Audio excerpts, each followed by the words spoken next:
doručak na vrbi.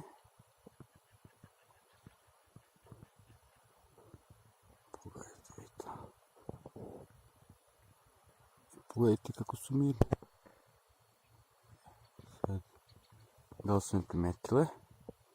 I još previše hladno, sunce je tek izašlo i tek je sad ovdje počelo pravo da sija.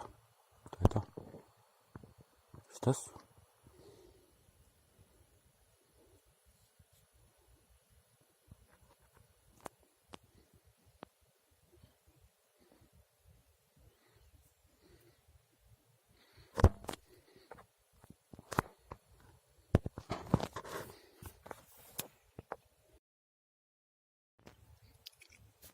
Evo ih opet uporedite.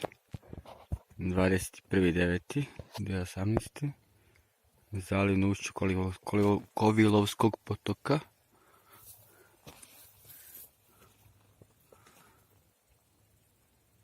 U Dunav. Kod Zateki. Kod upravne zgrade nacionalnog parka za radnu jedinicu Đerdap. Ajmo malo. Akcija.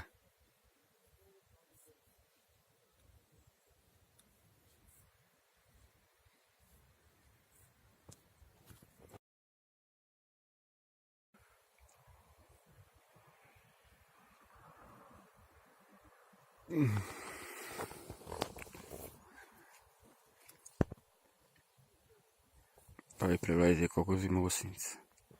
I vidi se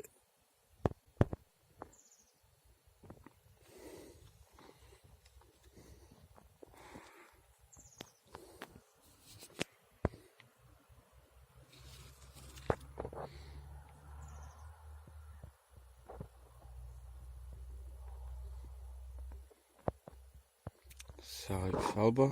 Čini se da je ovo bela vrba. Najčešće su naivi košaraste vrbe, krti vrbe.